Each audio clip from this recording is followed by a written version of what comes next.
believe in the ripple effect.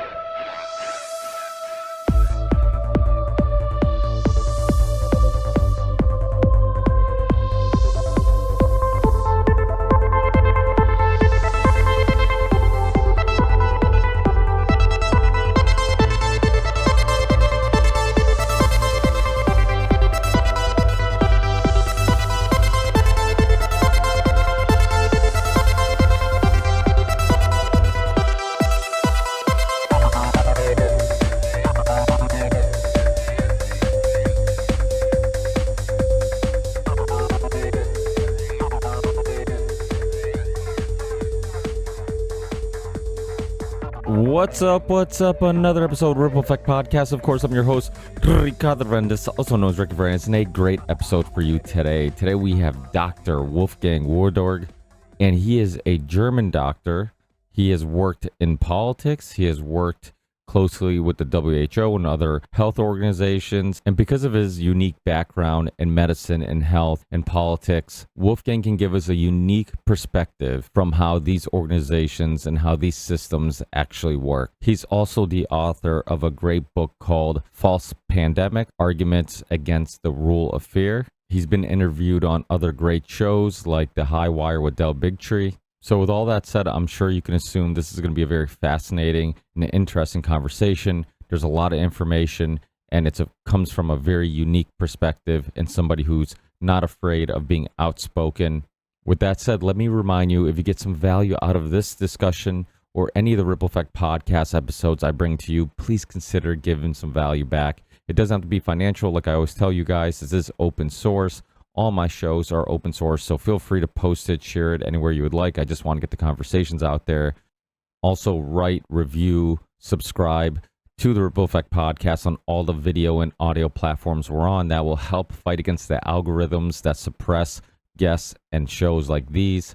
But if you can financially support the show, check in the show description. You'll find tons of different links to my PayPal account, Venmo, Patreon if you want to support us monthly. So send a tip. Send a one-time donation, support us monthly, get some merch at the Ripple Effect Podcast, merch.com, or you can go to my website, therippleeffectpodcast.com, and find all these links. Get some hats, t-shirts, hoodies, whatever you're looking for, whatever you might need. Check out the merch store and see if we have it. And it's a great conversation starter. It's a great way of running into other people that might like the show. And of course, because you're wearing Ripple Effect Podcast merch, somebody's going to ask you, hey, you like podcasts? Oh, what type of podcast is that? It's a great conversation starter. Like I said, I meet people all the time that listen to podcasts. And next thing you know, we're in deep conversations because we're into many of the same topics and many of the same shows and researchers and authors. And we would never have figured that out if we didn't spark a conversation about podcasts. So definitely take that in consideration. Check out the merch store, which is now run by Big Frog Merch, which is a small business, and the owner has been on the show, Ryan Graham. He has a great podcast called The Independent Review. So getting merch at the Ripple Effect Podcast, merch.com, supports my show, a show that hopefully you enjoy.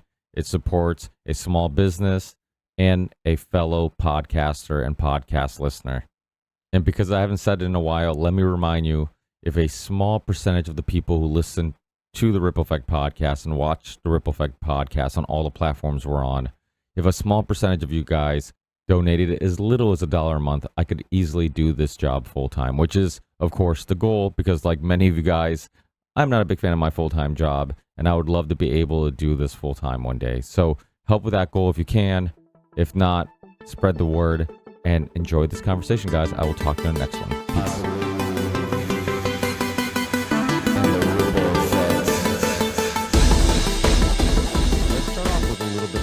Your background, your own personal journey, where you grew up, the fields of interest that you had initially, and everything that kind of led you to eventually today and help mold who you are today. Yes, when I was young, I was dreaming of becoming a doctor because I had neighbors, and the neighbors' daughters, they taught me of their father, and the father was a doctor, and I admired him. And so I also wanted to become a doctor. And It was because I had poor parents. You have to be rich when you want to become a doctor. You have to have the studies, you have to pay it. So I first wanted to go to the military because there you can become a doctor without paying. And then I had a girlfriend, and her father was anti-war. He was you can say no to military service, and he was fighting against military service. And so I was convinced. He convinced me not to go to military, and so I had to find something how to finance my studies. And I started working, and I started singing, in clubs, making songs. I was a songwriter, and I started studying medicine in Berlin. I had good luck because nobody wanted to go to Berlin. At that time, it was an island. It was an island in the Soviet zone, and it was difficult to live there because you were isolated in a way. And I went there to Berlin. It was a very interesting scene. It was a very interesting town in that time. And there were many students, very critical students. There were the student revolution in '68, and I was I was within all this. It was very inspiring because all those things that were fixed after the Second World War, and all those hierarchies and all those professors and all those established people, there were questions suddenly. There were young people questioning everything, and I was one of them. And so I learned not to be afraid of questioning things, and it was a great adventure. And then I did make my studies in medicine. I became a doctor. I was working in hospital, and I got problems because I was working against. I was protesting against the big selling apartments of the town of Hamburg. They wanted to sell their apartments to some investment society, and I said, no, people live there. Old people live there. They are poor and they need their apartments. So I was cooperating with a party who organized the resistance there, and this was a communist party. I was not member of it, but they organized this resistance, and I was after this.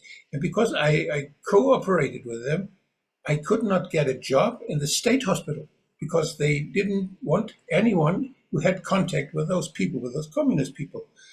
So I was very astonished, but I nevertheless I worked in a hospital, in tropical hospital in Hamburg for tropical disease, and I became specialized in internal medicine. And when I was working in these tropical hospitals with malaria, with hepatitis, with all those infectious diseases coming from abroad, and it was very interesting. I learned a lot of that. And then there was some guy whom I met. He was the boss of the Port Health Authority in Hamburg. You know, many ships coming from abroad, coming from Africa, from anywhere. And he told me that it's a very interesting job. You can go onto the ships, speak with the sailors, help the sailors if they had some disease. And I wanted to do my doctor's degree, and I had to make some work on as for a doctor, for my for MD. And so I worked there, and I became the doctor of the Port Health Authority. So I had a small boat, I had a motor, I had a crew, and they were going with me through the port of Hamburg, visiting all those very big ships and examining the crew and vaccinating them even. And so fighting cholera and pests and everything that could happen. And so I was always connected with the international health regulations, because the international health regulations, which were done by the WHO, they were the guideline for port health authorities all over the world. And I learned that. And so I found out that it was very funny because we were visiting all those ships and nobody cared about those million people coming with the airplane. And I couldn't understand that. Why we examine those ships, and why all those exchange of viruses and bacteria all around the world globally with airplanes was happening just parallelly, and nobody cared. So it was just, I felt it was a nonsense what I did. And So I made my doctor's thesis there about psychiatric diseases of sailors because they're drinking too much. They are drinking too much, and they have a very sad life. And so I wanted to improve their life, and I made some proposals for improving their lives. And then I studied internal medicine in a normal hospital with all this intensive care and emergency card, driving around the city and trying to save lives, and all this I did for many years. And then I was specialized on lung diseases. I became a lung doctor and trying to fight tuberculosis and all those lung diseases, doing bronchoscopy and doing operations, lung operations, and so. And then I wanted to make my own ward in a small town in northern Germany, become a lung doctor there. And I found out when you do this, you have to invest money because you have to have an X-ray, you have to have a body plethysmograph, you have all those machines you need for examining and for doing diagnosis, and it costs a lot of money. And I was starting to calculate how many patients do you need that the whole thing is paying off. And then I suddenly recognized, oh, I will be happy to have as many ill people as possible in my ward, because I need ill people to earn money to get all my debts paid. And I said, no, this is not what I want. I don't want to be paid for as many as possible, ill people as possible. So I was in this time when I was preparing this, I was working in the public health service in northern Germany. And the director of this service, he was ill, and the Lord Mayor of the region asked me whether I want to become the boss of this public health institution. And I said, yes, but I also want to treat people. I want to have diagnosis and I want to treat people. And so he allowed me to have this as a side job. And I became director in public health. And I was very young, was the youngest director of a public health institution in Germany. And this was great. I was paid to care for the population, that they were as healthy as possible. I met many programs. There was AIDS. There was Chernobyl. The problem with radioactivity and all those things. There were many problems, and there was all those toxins. This was the time when the Green parties were rising, when they were speaking of all those toxicology problems of the radiations coming from the electricity or coming from the mobile phones. And so we had so many problems. And I was asked by the Chamber of Medicines to become the president of a public health of such a how do you say? We made a team who was looking for questions coming up from environmental medicine. So it was we were a task force, and I was doing this for 10 years. And so I had always questions, epidemiological questions. Is it normal what we observe? Has it always been like this? Or is it just a bias coming from attention because the attention has shifted, or because the media reported? Or is there really something changing? And always those questions were the topic I was dealing with. And I got a grant from a German institution. The German institute sent me to Baltimore, because in Europe there was only London, or we could study this epidemiology in US, in Stanford, or in Baltimore. And I came to Johns Hopkins in Baltimore and studied epidemiology. And so I became a director of the public health institution, and I was doing many jobs there and many projects, and I became rather famous. I was in the newspapers, and suddenly people asked me whether I want to go to politics because I was well known, and they wanted me as a candidate. And I was elected for a Social Democrat Party, as I said yes, because I said yes. And I thought I could make some new laws, because I was always angry about the laws we had.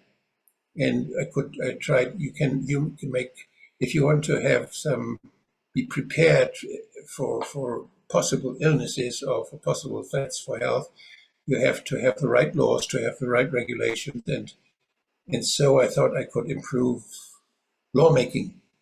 And there I found out, no, I cannot. It's about interests. Politics is about power and interests. And there are so many people who want to have their things done by politicians. There's so many lobby influences. And I found out the reality of politics, the reality of parties. And I was had very much trouble with my party. And but I was directly elected. I didn't need the party for 4 times.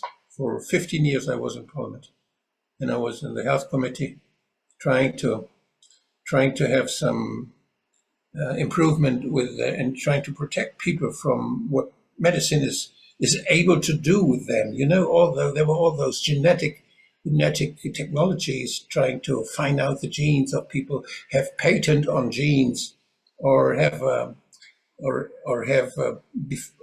at the beginning of life, and to have artificial babies planned and to shape the genes of a new generation, all such stuff. And we were trying to make advice for the lawmakers what should be forbidden and what would be against the dignity of man, of humans. And I did this for 7 years. I was speaker of this committee, and we were cooperating with scientists, with lawmakers, and with and parliamentarians, and it was a very interesting time. Yes, and then I was in the Council of Europe. Council of Europe is a very interesting institution where parliamentarians from 47 countries, Russian was member of it, but now there are 46, Russian is no longer a member of it.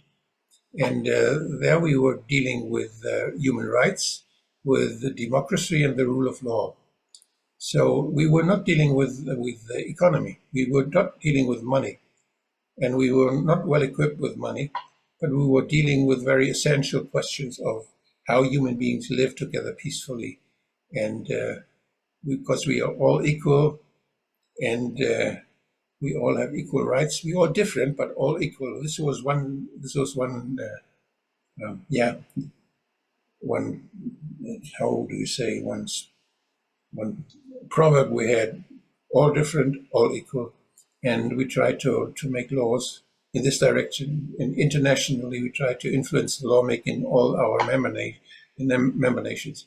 And there I was observing this development in the WHO with the bird flu. When someone said, "Oh, the bird flu is so dangerous, any time it might jump from birds to human beings," and then many people would die, and they were selling us Tamiflu. And I was observing Mr. Rumsfeld, and I was observing all those secondary interests who were just trying to make money with fear mongering. And in 2005, I traveled to Geneva, WHO, and I told them to stop this nonsense. And I had many problems then, but this was not so serious. Then in 2009, I observed in Mexico there was a firm, an enterprise called Veratect. They were traveling around in Mexico and were searching for cases. They went to hospitals in 2009 in Mexico, and they tried to find swine flu cases. And they knew when they were looking for swine flu cases with people with more than 60 years old, they would find them, because there was in 1970, there was already swine flu there. It was H1N1 already, and people had antibodies against it. So they would find, and when they had found 300 cases, they said, "Oh, there's a pandemic going on in Mexico." And I said, "You're crazy. You're crazy. It's such a nonsense." When in my region with 100,000 people, when there was a flu wave, there were about up to 10% of the population was ill, was in bed or in hospital. So with 150,000, it's 10,000 people being ill. And they said 300 people in Mexico, and this was a pandemic. I said, "You're crazy." So I was very, very angry, and I made a big fuss about it. I went to the Council of Europe and said, "No, they are cheating us, and this is a false pandemic." And I made an examination, and we found out that WHO is a corrupt institution, living from pharmaceutical money and living from Bill Gates money and living all from Wellcome Trust and all those institutions. which they are money laundering for the industry, and they are just they give earmarked money to WHO, and they use WHO as some kind of, how do you say, marketing institution for their products. And so WHO for me was from 2005. It started to be I was very suspicious. Was not believing them anymore. I was there very often, and I was even joining discussion in the World Health Assembly when they tried to make patents on viruses. And there were many states in Asia and in South America. They said, no, we don't want patents on viruses. But the US always wanted patents. So the patent attorneys, they were there, and they were making serious negotiations. And I was on the side of the Asian people, and we tried to avoid this, but they succeeded. They had patents on viruses, they had patents on genes and all this. And this is what we experience now, that they have patents, that they try to develop something with their patents, and then they make the disease they need to sell their products. And this is what we experience now. And so I'm in all this matter very deeply for dictionaries for a long time already. And what I experience now, when I experience this with the bird flu, they start again with the cows. I was laughing. I started already laughing when they started with monkeypox. You have those red spots on the skin somewhere, and you have a positive PCR test. Whatever this red spots come from, whether you have acne, whether you have whatever herpes or whatever, and you have red spots somewhere, so in the face or in the ass or somewhere, and you have a positive PCR test for monkeypox, that's monkeypox, because they use the PCR test, they misuse the PCR test for everything, and the PCR test is an instrument which was not made for diagnosis, and they misuse it now with cows, with birds. They misuse it everywhere. You don't need a PCR test to recognize that some animals or that some human beings get ill. You see this.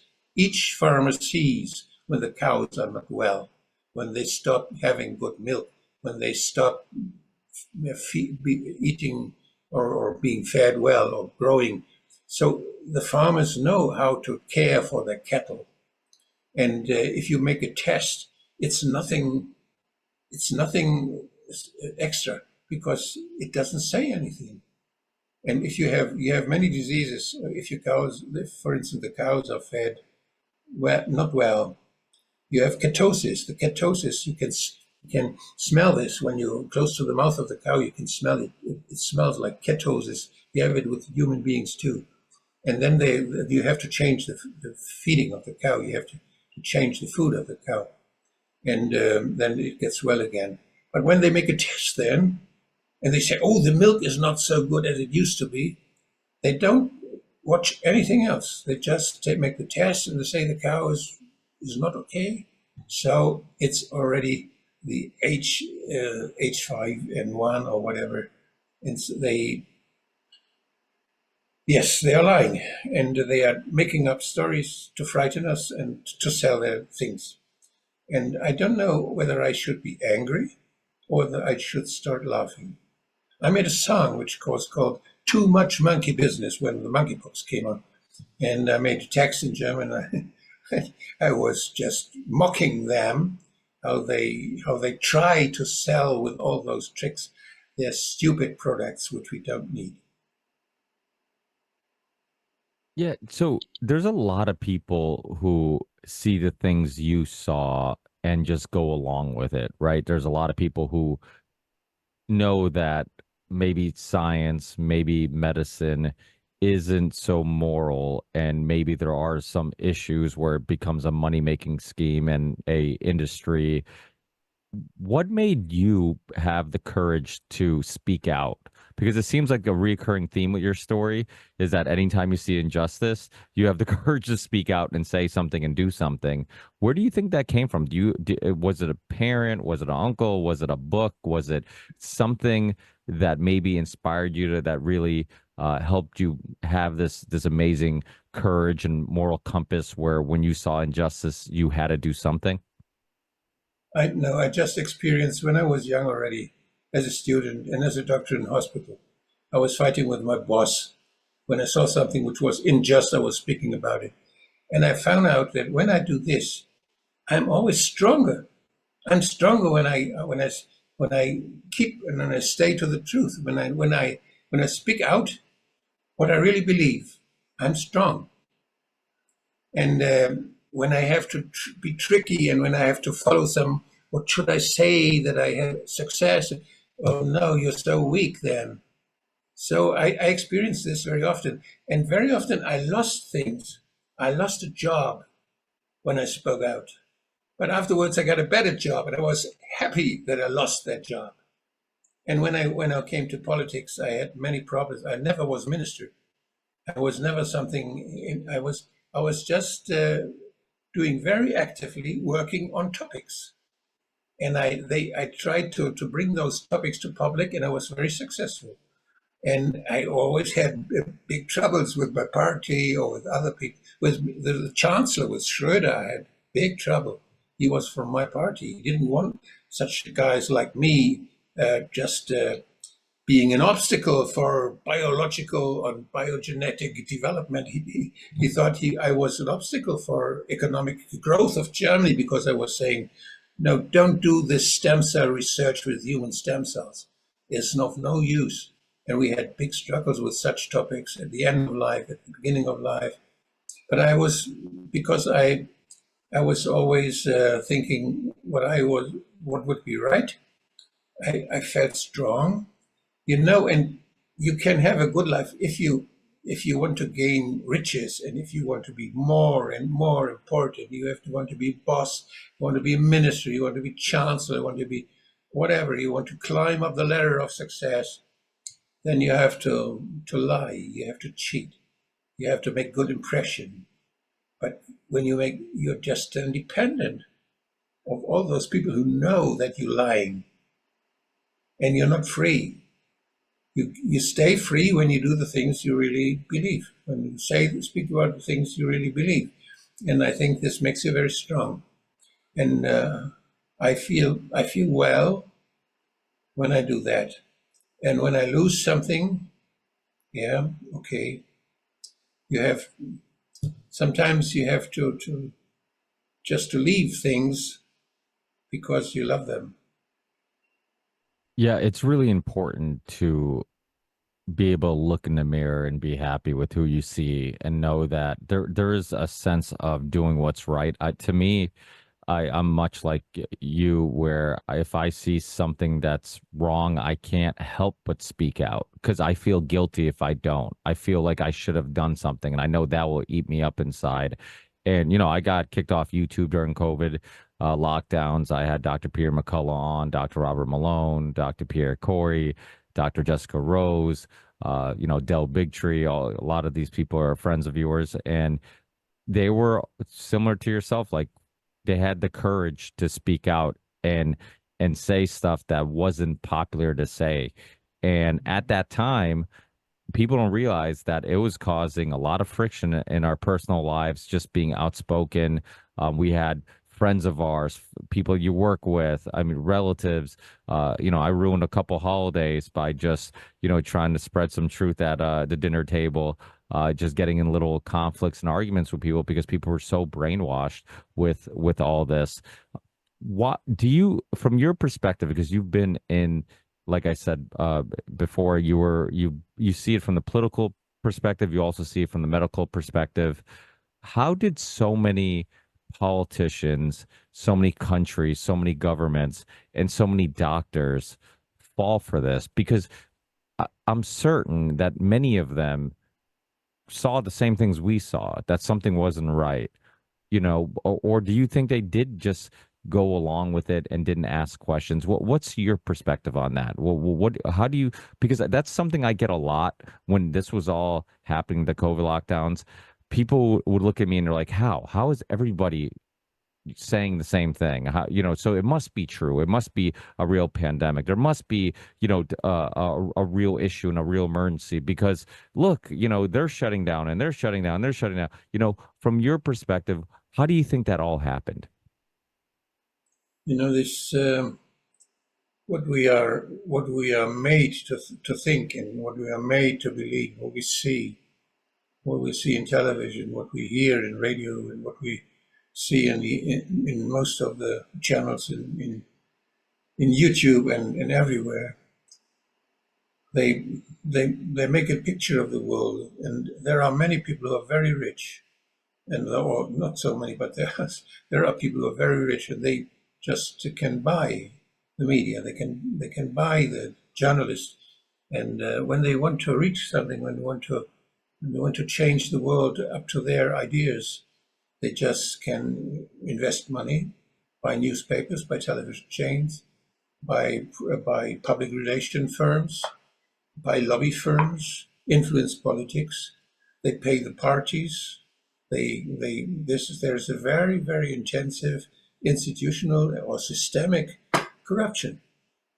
And I was working in Transparency International fighting corruption for 10 years. I was in the board of, after I left politics, with the board of Transparency International. We were fighting corruption. I was also the boss of this working group on health. And we did a lot of very useful things. We find out the mechanisms how the doctors are bribed. They get, for instance, when there are new drugs, and those new drugs are similar to those drugs they already use, but they just have a small different change in their chemical structure and a different name, but they have the same mechanism how they work.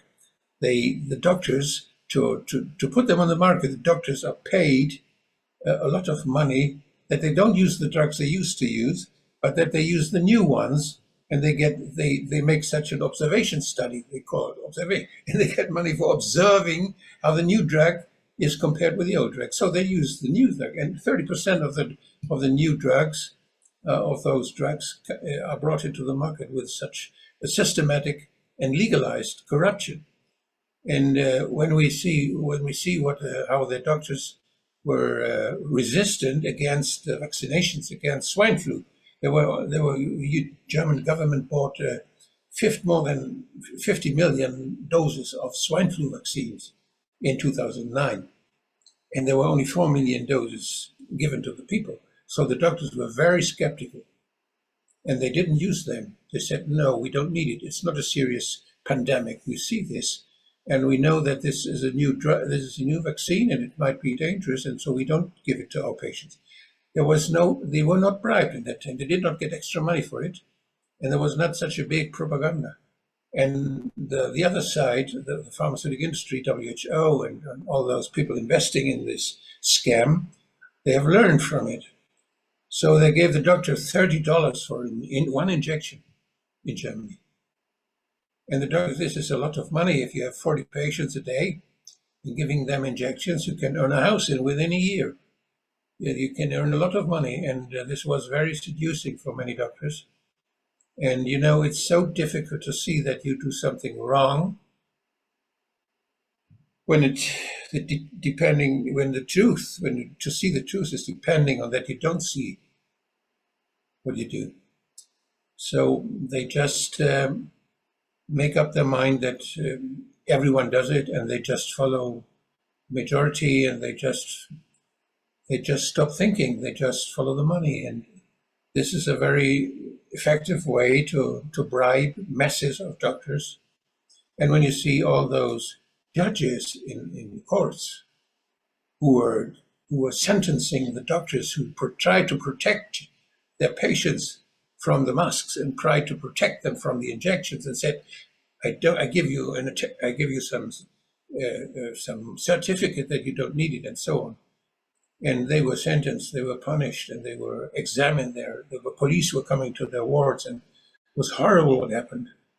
And those doctors only tried to protect their patients.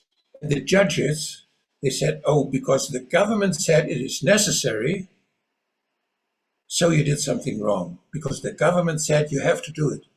But a doctor should never follow any politician when he has to decide what is good for his patient.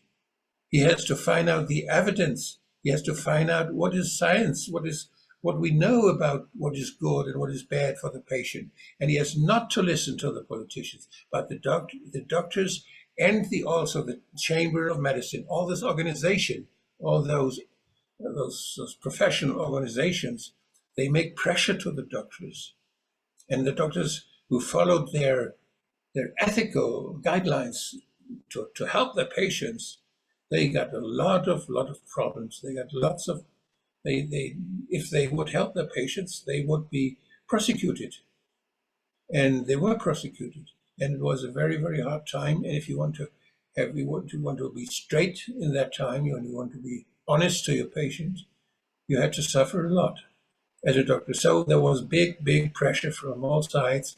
There was a big corruption, and the hospitals, they got so much extra money. When they wrote there was some accident, bringing his arm, said a motorbike accident or so, and there was a test. The hospital made a test was positive. So this was a COVID-19 case where the test was positive. Although he didn't come because he had some problems with COVID-19. He had just a broken arm or broken leg. And when he died, he was a victim of COVID-19. And so they were counting all those cases. They were using the PCR test as they use it now with the cattle, with the birds, and with the patients. They tried again with this PCR test. They try again to tell us there are cases. No, the PCR test is of no use when you want to find out whether someone has an infection, or whether someone has an infection that could be transported to other people, or could be how do you say, infectious. So I think what we experience now is they try to do the same again and again. They tried with bird flu, with swine flu, and they try to improve it, and they invested more and more money to bribe all those people who are important. They bought the media, they bought propaganda, they bribed the doctors, they bribed the hospitals, and so they had a lot of success poisoning us with some unnecessary, dangerous genetic modification stuff. They injected into billions of people. Horrible things we experienced from that. It was never really tried out. It was really with. I was with Mike Jeeden, who was the former director with Pfizer. In spring 2020, we wrote a letter to EMA, to the European Medical Agency, and said, stop this clinical trials. They are of no use. They have the wrong endpoint. They have the wrong question. They are asking the wrong questions. You cannot find out the right things. Stop this.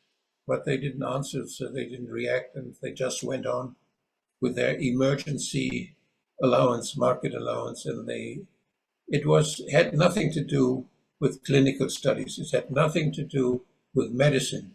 It was a countermeasure. What was done was installed by, and was also marketed, or not even marketed, was distributed by military. In Germany, there were soldiers going to asylums. There were soldiers going to centers for vaccination centers. They were carrying the stuff, and there were some hired doctors who gave the injections. But it was the first year it was organized by military in Germany, the whole thing. It was in military action, had nothing to do with medicine. I don't know, they were fighting their own people with this dangerous stuff. And our governments allowed it, and our governments tolerated it. And now our government said, oh, all those people suffering from the side effects. No, it has nothing to do with the injections. It's just long COVID. No, people have those problems, those many symptoms, different symptoms. And they have been positive, have had a positive PCR test in the past. Most of them had. And if they had a positive PCR test, whatever happens, what happens the years after that, it's long COVID. And if it's a side effect of the injection, it's long COVID. It's such a lie. And they earn money with this diagnosis, with all those nonsense they do with their patients, lying to their patients. And the doctors get money, earn money again, when they follow those lies, and when they treat all those people for long COVID. You can earn a lot of money. You hear that I'm very tired of those many lies and those many ways to cheat people. And I'm so sad about all those victims I observed and about all those people who were just victims of this propaganda and this very, very criminal act where the governments were involved, where WHO was involved, where the judges didn't protect them, the state authorities didn't protect them, the police was forcing them even to follow. And it was the teachers were mistreating their pupils with masks. And it was so horrible to observe all this nonsense. And I hope many, many people wake up and say, and they start standing on the street. And when someone starts with making a PCR test, they start laughing at them. It's funny because for many years people would look back at World War II and Nazi Germany and they would think to themselves, how could you convince all these Germans of this? How can you convince these people of this? And now we realize, like, wow, there's a lot of people during COVID that I'm like, if you grew up in Germany, you would be falling for the propaganda as quickly as you would now, and it shows just the power of propaganda. You go back to the work of Edward Bernays and understanding how to manipulate people and really tap into people's subconscious. But people also don't realize that pharma, when you see every other commercial as a pharmaceutical commercial, then that means that they're paying the salary of the people who are supposed to be giving you the news, which means they're bought and paid for. They're owned and controlled, and they have huge incentive in making sure they suppress any stories that might paint a negative picture on the pharmaceutical world. And the same way that the military industrial complex can convince the media and convince politicians to tell you that this war is good. I know we messed up and lied about the last one, but this one is a just war. Promise me, we're promising you. Just take our word for it. Pharma can do the same thing. They have the same amount, if not more, influence over the media and politicians.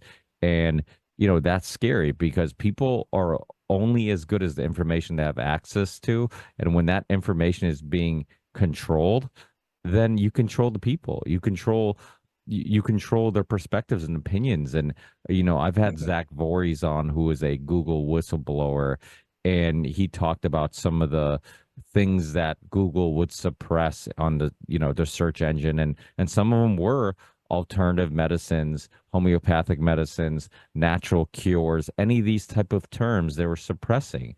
And something that you've talked about on other interviews, which I love because it's something that I constantly talk about and was talking about during COVID, is how important it is for us to be exposed to viruses and germs and all these type of things.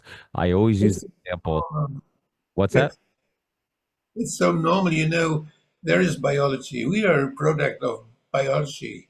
Biology is communication, communication of molecules, communication we have with all the microbiome which is around us.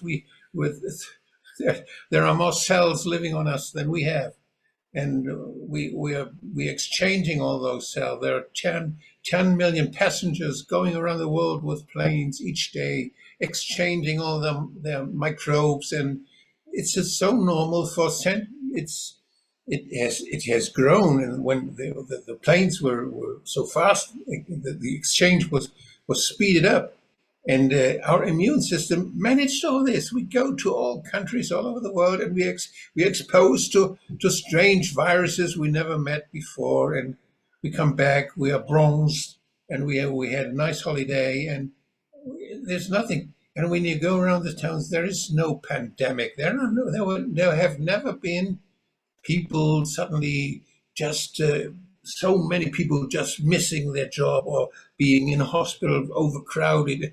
No, this didn't happen. We saw in the newspaper, we saw very, very dramatic pictures of coffins and of intensive care. It's just stories they make up. It's just the cameras they put there. It's just people they let them make interviews with horrifying stories. But just trust your senses. Go into the hospitals. They are like all the time. They have been more empty during the pandemic than before.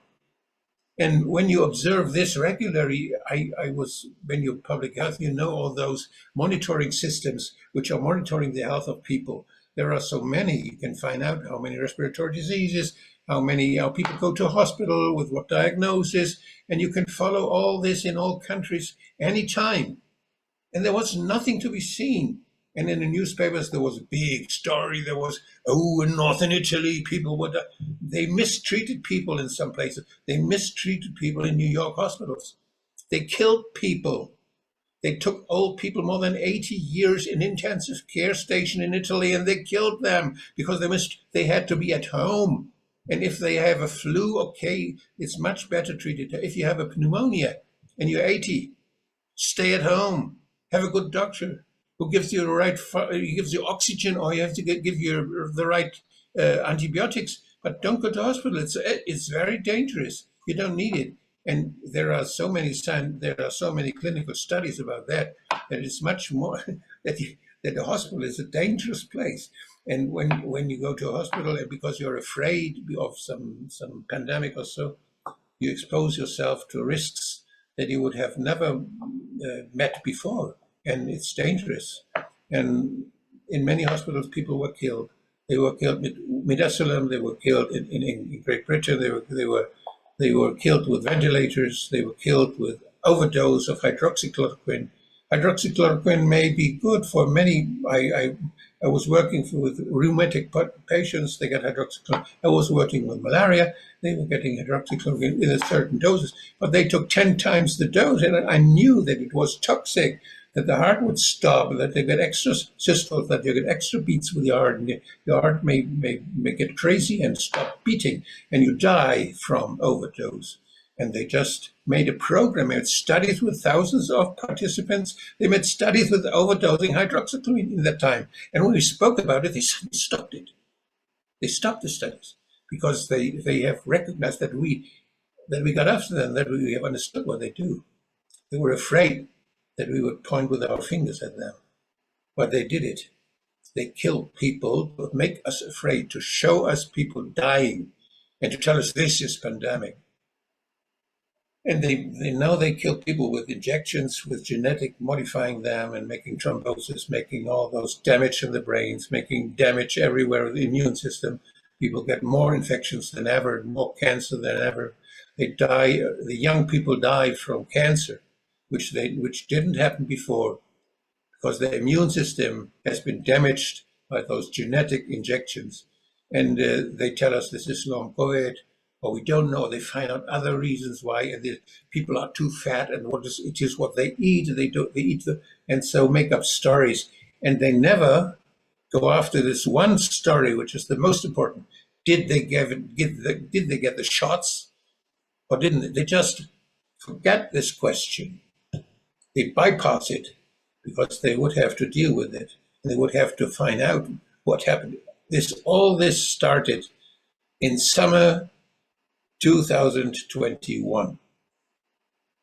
And since then, we have all those big problems. And this is just the time when the people were having those dangerous shots, who were called vaccinations, who never were vaccinations, who were genetically modifying injections, experimental things. And it was just a bio-warfare thing, what they did with the people. And this is how can we do? We have those politicians who were doing this. They're still there, and they all perhaps some of them didn't understand what they were doing, but some did. Some knew. We have to find out who knew it. Well, I know Newsom knew it while he was telling everybody to wear masks and stay away from their families and friends and spend holidays alone and isolated. He was hanging out at vineyards and having parties. I know the same thing was happening in the UK with other politicians. It's wild. I mean, and the crazy thing is there's so many whistleblowers. You spoke about the New York hospital. I had, her name's Erin Marie. She worked at the UN, or the New York hospital at the time. She, was outspoken that people were dying from the ventilators, not from anything else. And the crazy thing is people like her who had the courage to go to work every day during the pandemic, while the news is feeding you all this propaganda, while the news is showing you China, in China, people just dying in the streets and just, collapsing and, just force feeding you this fear mongering. And nobody ever asks, like, hey, what happened to those videos? Like, how come you showed those videos without really being certain that it was people dying of COVID? Because obviously we know now it wasn't. But people like her spoke out, and you know what happened? She got censored. They did a short documentary on her. It got censored. Mickey Willis did the pandemic documentary with Dr. Judy Mikovits and all the people on that documentary, and they got censored. Mickey Willis got. It was the only episode of my show that ever got. Actually, I think Mickey Willis and Del Bigtree both disappeared from iTunes. So for some reason, those episodes you couldn't listen to them during 2020 and 2021. And it was just insane that people still, for such a long time, while this evidence was being suppressed, people were still falling for it. But in a way, you almost feel bad for them because, like you said, you're being force-fed case numbers. You're being force-fed, which doesn't mean anything. If Kerry Mullis was alive to push back against using his PCR test as a method of describing somebody as sick, he would push back against that. I mean, he wasn't a Dr. Fauci fan from back in the day.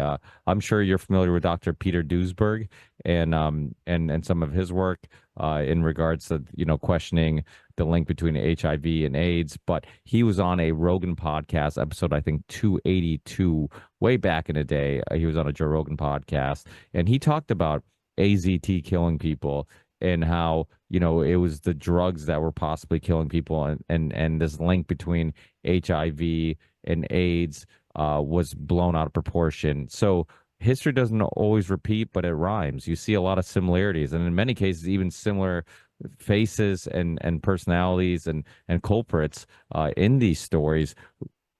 And that's the thing. Like similar things have happened. Swine flu.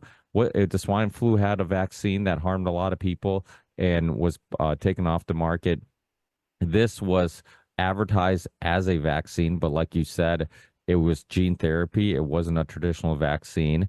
And then also what you were hitting on with the long COVID, that's something that I think many of us have been skeptical of, like that term and how scientific that term is, and is there any evidence that it's linked to COVID? And I've been skeptical, thinking that it probably was a way of hiding vaccine adverse reactions. Is that Just have a look to the WHO definition of the ICD code. The ICD code of long COVID, if you just look at it, it's if someone had a positive PCR test in the past and he has certain symptoms, which is a big variety of symptoms. So many, I don't know, I cannot number them. In the meantime, it's about more than 100 different symptoms in the brain, in the guts, wherever. And if he has had a positive PCR test, they look for long COVID. And and there's a second diagnosis. There is a COVID where the virus was found. This is positive PCR test. But there was also COVID diagnosis when the PCR test was negative, and there was somebody with the flu symptoms, and he had contact with someone who had a positive PCR test. This was also COVID. And so, when you once had this diagnosis, COVID, every illness you get, whatever injections you get, whatever side effects may happen, it is then they just look for long COVID, and they can use this diagnosis because, and they are right, because the PCR test was positive some years ago, and they have symptoms now, and they can just put it in this bucket, and they just can earn money with it, and they just can distract us from what the real causes are. There's no differential diagnosis anymore. if you are well paid for the diagnosis for COVID, for long COVID. Now, because of the COVID pandemic and the fact that people could now so obviously see that this wasn't about safety or health, it was about compliance, it was about force feeding them a a gene therapy product that had no real serious research behind and whatnot. It opened a lot of people's eyes to big pharma and really specifically vaccines in general. Where do you stand? Has your opinion evolved on vaccines, or have you always been skeptical of the necessity of them? When you look at Robert Kennedy Jr.'s book, and really just in the past, Dr. Andy Wakefield and many others have talked about how a lot of these historical events that they give vaccines the credit for relieving us of, like polio, for example. If you look at the graphs, if you look at the information, if you look really dig deep into those events, you realize that herd immunity was already happening, and they released the vaccine. Then they give all the credit to the vaccine to why we got past some type of event like the polio scare, when really it was just people's natural immunity adapting to those diseases and viruses. Well, what's your opinion on all that?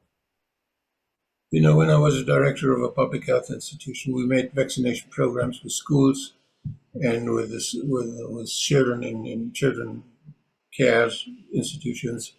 And so I had a pediatric department, a specialist for pediatrics, and he was responsible for that. I was the director. And when he started to tell me that they wanted to give vaccination to children of hepatitis B, I said no. This was the first time, because I was not skeptic, because I have learned it all when I was educated as a doctor. Was you didn't there was no one putting questions that vaccination against tetanus, diphtheria, and how this coughing of children and others. I don't get the name in English. So they're all those children vaccines they normally give. I was not skeptical.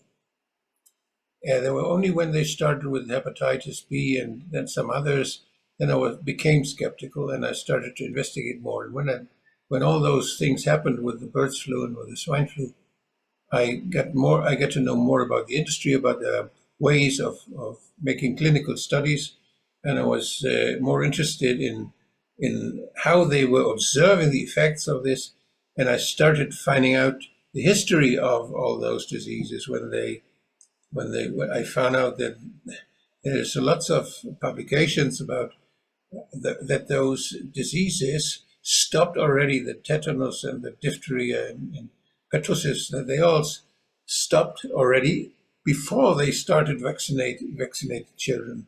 It was no problem anymore, and then they started giving those shots again to the children. And it's so difficult when you want to see whether there is some positive effect of such vaccinations. You cannot just observe these children that they are building antibodies. You have to observe this very, very thoroughly, very long term. You have to make studies observing whole populations. You had the shots at other populations who didn't. You have to compare it, and you have to do this not only for one generation, because when the mother as a child who got the shots against tetanus, about measles, got rubella, and so on, and what happens with the child of this mother who was given the shot? What is the protection of the child when the mother didn't have measles but only had the shots? Is the child perhaps more endangered than a child from a mother which had the measles? Is there a negative effect in the second generation? There is no studies about all this. There's no long-term study, long-term observation. And when you see all the clinical studies made for the market allowance of those shots, it's horrible. It's horrible. I'm very skeptical. And when I see that all this industry is done for shareholders who want to have a lot of money out of it. And we see the politics, how they do it, how they sell those drugs with fear mongering, fear making people being afraid of measles, in which is not necessary in societies where we have enough food, where we have enough houses, and where the housing is good, and where the hygienic circumstances are done. You don't have to be afraid of measles, of complications from measles. Maybe this is still a danger in people where they starve, where they are weak, where they have a low immune system, and there is the problem. But they need food. They don't need vaccinations. They need a good life. They need good apartments. They need a good living. Then they get stronger, and this protects them, but not those shots. So I'm very, very skeptical about this industry. This industry is not interested in the long-term effects of their shots. They are just interested in the short-term bargain they have from selling this stuff. And so I'm now very, very skeptical. I would not give any vaccination if I had children now, I would not give any vaccination against those. I would not follow the plans, follow the recommendation. I don't trust them anymore. I would care for my children. I would watch them. I would try to find out how they can grow up well, but wouldn't protect them. I think I cannot protect them with those artificial immune stimulations, which have nothing to do with biology, with what the human immune system is able to do to protect us, has learned to be able to protect us for millions of years. As we were growing as human beings, we have learned how to protect ourselves and our children against all those possible microbes who may make conflicts with our body. And I think we have to strengthen ourselves. We have to treat ourselves well and treat our children well. And so I think we don't need this industry. We don't need the injections. We don't, because, it is not, when you give an injection against measles, this is not the way you normally get measles. You get them by inhaling something. You get them through your nose, through your throat, and you get all the flu you get through your throat. You don't get them through the skin injected. No, it's the wrong way. We bypass all the natural immune mechanisms we have. We bypass them. It's an artificial mistreating the immune system, and there is a big possibility of failures of our immune system when we just mistreat it, when we just irritate our immune system on the wrong place and make false alarms somewhere in the muscle where never such viruses would be present, never. So we do very artificial things, and it's such a nice thing. We don't need this industry. Bye-bye. Vaccinations. Bye-bye. We don't need you. What you're saying is so important, because that's something that I've always thought about. So listeners know my kids have I have a son who's 9 and a daughter who's turning 8, and neither of them have ever been vaccinated ever with any vaccines. I'm very hippie, I'm a hippie when it comes down to like eating right, exercise, sweat. My kids play soccer, they play basketball, they're outside all the time. If I get them vitamin D, if I get them to sweat and detox, which is, sweating is the best way of detoxing. That's why I think soccer players and athletes, they live longer and happier because of that sweat. Farmers who are outside working, construction workers outside working with their hands, they deal with viruses and colds and stuff like that very well. If you give them all the things necessary to make your children healthy and happy, then when they do get sick, we shouldn't be afraid of getting sick. When they do get sick, they'll handle it. And that's the conversation we should be having. It's like, hey, how do I make sure my kid's healthy so when they do naturally get sick, they are healthy enough to do what Mother Nature has designed them to do, and that's, fight the viruses naturally. And then also, the vaccinating, into the muscle. I've heard you say this in past interviews, and it is something that I've thought about and talked about in the past about how it seems like such a unnatural and non-organic way of being exposed to something. Because, like you said, I can never picture in the natural world you being exposed to viruses that way, and then also in some cases like the MMR vaccine, you're getting exposed to multiple viruses all at once and in your tissue, which is, it seems like anytime you try to reinvent the wheel, like Mother Nature already invented the wheel, you're trying to reinvent the wheel, and you're now, instead of getting exposed to these viruses naturally and maybe one at a time or two, now you're doing it into the tissue. That could cause some issues. And we've talked. Oh, go ahead. Yeah, so maybe even we have contact with many viruses at the same time. It's no problem. It's no problem because if you take respiratory viruses, we have more than 100 different ones who all make the same symptoms. There's a competition that try to multiply in our mucosa, in our throat. And there is some, if you make an immunization against one virus, if there are if you have a vaccination and you have antibodies against one virus everywhere, and the virus has no chance, you find out, okay, this virus maybe in this winter has a less chance because there are some antibodies that make it difficult for it. But the other viruses, they are happy that this competitor is gone, and they grow more, and they are maybe more dangerous because of the influenza virus or the coronavirus. There are so many other ones, and they are. It's like an ecotope. It's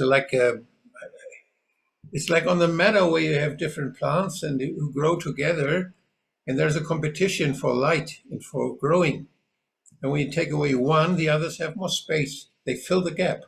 And there are clinical studies who prove this with viruses too.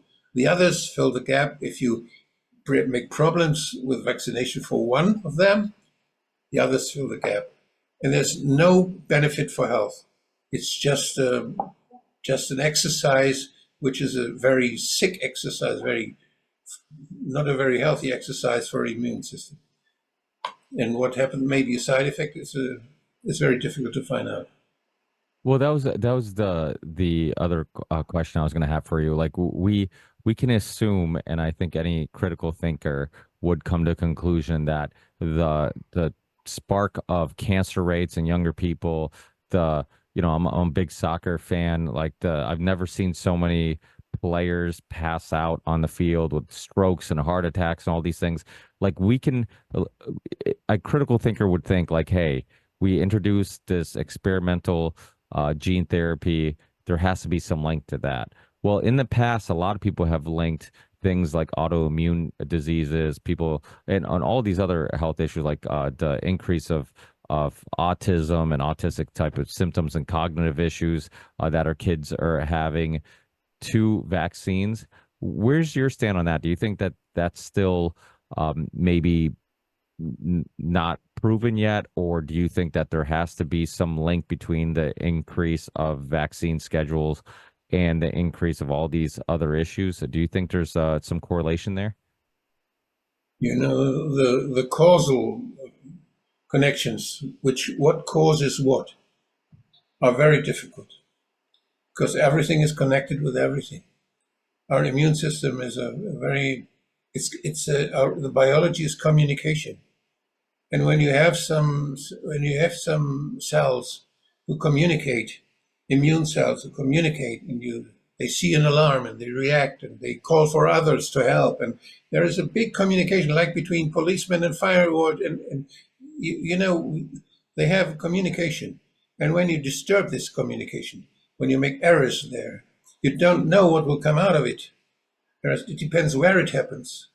It may be there are cancer cells that suddenly can grow because nobody observes them anymore. The immune system doesn't see them anymore. It's too weak. It's distracted by other things or whatever. Or there is a telephone missing, where normally the alarm comes from. It's blocked by some other thing. And all those, this is so complicated. And I think it is not possible to have a real exact diagnosis which goes into the details of the molecular details of such a pathomechanism. I don't think so.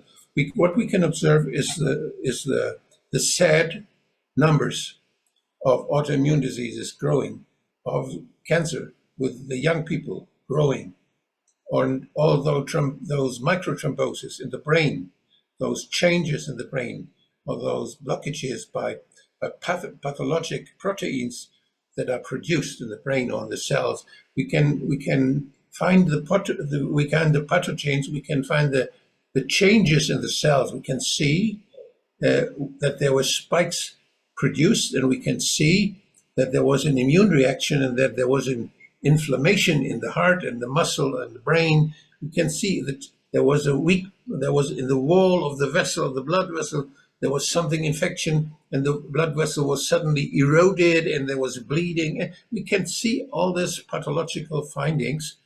But how often did we observe it before? And how do we know that such things are suddenly happening, which we never see before? I think that pathologists who normally examine such things, and when they suddenly say, this, we observe things we never see before. And I believe them. But we have to very, very sincerely and honestly discuss what is to be observed. And when we see something which is extraordinary, which we did not observe before, there has to be research on it. And we have to find out whether the reason is a medical intervention or not, whether the medical intervention is the reason of this new thing. And if this medical intervention is the reason, is the cause, this has to have consequences. It has to stop, never do anything similar like this again. No RNA technology until we know exactly what happens with all those things we do with people. No, we have more than 100 new products in the pipeline of all those pharmaceutical industry who want to tell us that this is a very good way of producing antigens. It's so dangerous. No RNA technology should be used in humans until we are sure that they cannot damage. And we need a lot of time to find out. And it is not done. It's just the big business. And you see, they fear monger, and the new bird flu will come, and we have already RNA, we have already lipid nanoparticles again, and we have all this, and in the same time, we observe all the damage done by those technologies, so-called technologies. This is toxin. This is injected. We don't know what happens, or if people knew what are the consequences. They wanted to intoxicate population. This is possible. There are people who explicitly wanted to kill people and to damage people, to reduce the population. Those criminals, they should be at court immediately. We should find out who was it. We should find out the files. We should follow the decisions that were done. By whom? Who allowed it? What was with the FDA? What was in the military? What was with BARDA? What happened all there? Who gave the money for what? Why? And we have to find out this. This is murder, what we observe. But the bad thing is we don't have judges who are courageous enough to ask those questions. But we have to ask those questions. It's our judges. We pay them with our taxes. Yeah, I think that the depopulation conversation has become something that people are much more open to. We had the weird thing of the Georgia Guidestones, which talked about all the basically kind of talked about a new world order and how they would reset humanity, and they had a very suspicious explosion where they blew up the Georgia Guidestones, and a lack of investigation into what happened there. But to me, the Georgia Guidestones was interesting because it's like, yeah, the blueprint's there. If you see interviews with, the elite, for lack of a better term, people in the Bilderberg group, people in the Club of Rome, you look at Bill Gates. Bill Gates will talk about, just population and how we need to we have a population issue, and then the next conversation he'll be talking about how he wants to vaccinate everybody in Africa, and it's like, wait, I don't get it. So you think there's too many people on the planet, but you want to vaccinate all these people because you want to save their lives? Something's not adding up here, So it's just the good thing that came out of this whole event was the fact that people are now opening their eyes to the fact that there's something much scarier and darker and much more evil than they could ever imagine. And I think a lot of times when we look at history, we think of like, oh, epigenetics or eugenics. I mean, you look at the eugenics movement, you look at depopulation, you look at all these things. Oh, that was a long time ago. People don't think like that anymore. Those type of people don't exist anymore. And one thing that we know since the beginning of time, people there's been people and people who want to rule those people. There's always been rulers. There's always been people that look at themselves as the elite, the social engineers. And now I think just the average person is much more open to the fact that maybe these things that were called conspiracy theories and kind of things that people mocked and made fun of are now serious issues that we need to discuss. When you brought up Bill Gates, when Bill Gates is buying all the farmland, when You know, our food is not food anymore. I had a friend of mine who was just in Germany for the Euros recently, and he was text messaging me. He's like, "Hey, I'm eating like crap, but I feel great." It's like, what the hell do they put in the food in America that I'm eating, I'm not restricting my diet here in Europe, and I feel great because of the quality of food. And I think that's another huge issue too, right? I think that, when you have criminals, and there are criminals, you cannot just trust. You have to mistrust. You have to ask questions, not to be cheated. There are very greedy people who want to earn a lot of money and who sell us things we don't need. We are used to all these lies. We are used to propaganda, those advertising, selling us things we don't need or even damage us. This is we use for centuries now, and so if you don't trust people who want to sell you something, are you a conspiracy theorist? No, you just don't trust them. And you ask questions. They made up this term to say mistrusting is not allowed. But it's horrible. They are very clever. They just make this, they shape new words, they shape new terms, they make new framing. They just frame you as someone who does something which is not very correct. It's not solidarity what you do. And so they just tell us such things. And they laugh when they are among themselves. They start laughing how they can cheat us. No, it's good to mistrust those people. It's healthy to mistrust people who want to cheat us, who want to damage us, to earn money with our illnesses, who need our illnesses to sell us drugs we don't need. So it's good to mistrust. Congratulations if you don't trust everyone.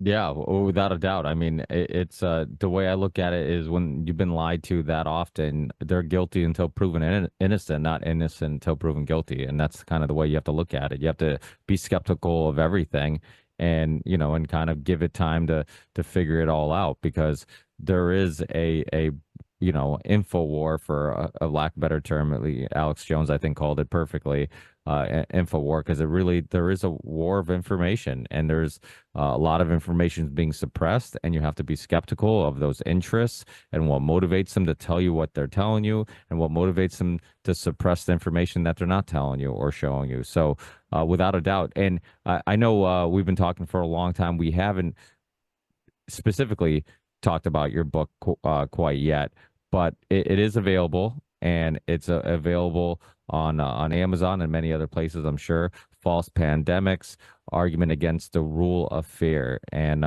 can you just let us know what motivated you to want to write this and what they can expect from this book? when it started in 2020, and I was working. I was starting immediately to doubt it, and I was looking in China and was trying to find out what's happening in Wuhan and what was happening in other towns in China. And I found out in the beginning of March there was no pandemic anymore in China. It was all crazy, and when I said this cannot be, and I saw people being afraid, and I just wanted to tell all those stories why you don't need to be afraid. I wanted to have some arguments against the rule of fear, and this is the main reason. I want to tell people that they could use their consciousness, and they can use their brains to do the right decisions, and they don't follow those fearmongers. And this is how I wrote. I wrote the book in a way that everyone can understand it, and I didn't write it in for this situation only in 2020.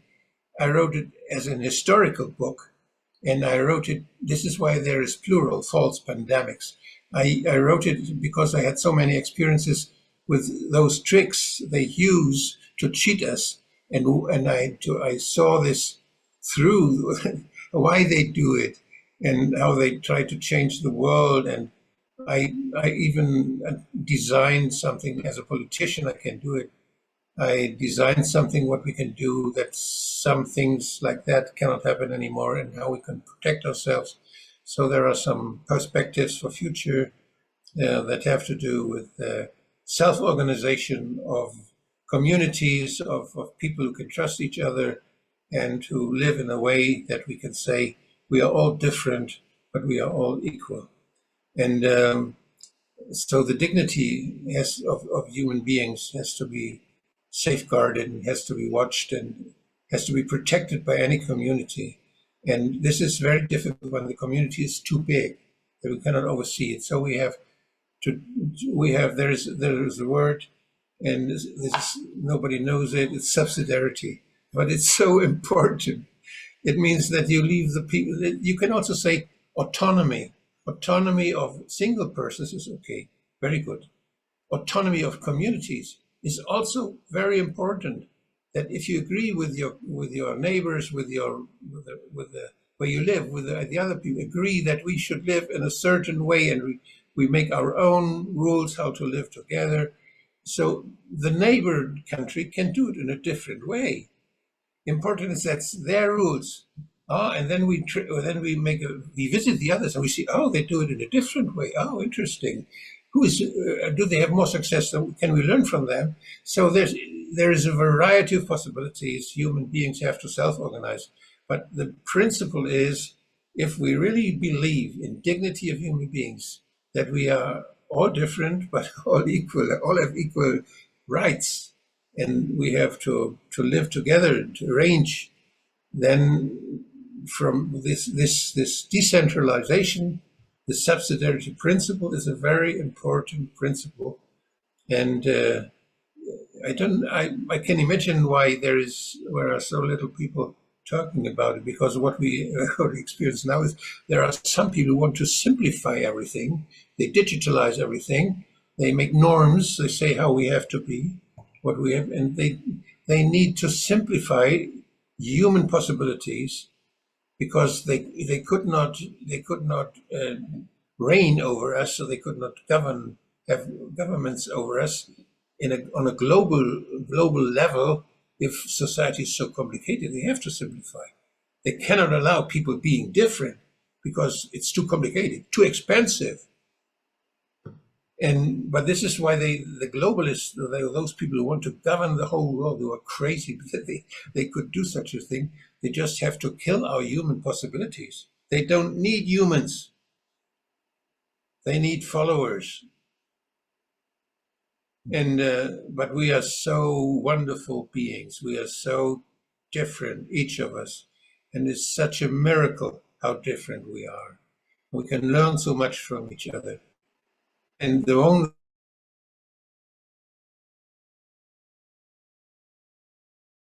and we don't need to love everyone, but we have to tolerate and be peacefully find out how we can solve our problems with our neighbors and try to negotiate, find compromises, And in a democratic way, we have to make our own rules and to settle it without violence, so that we can meet next time again and find out that we had made an error. Perhaps we can learn from it.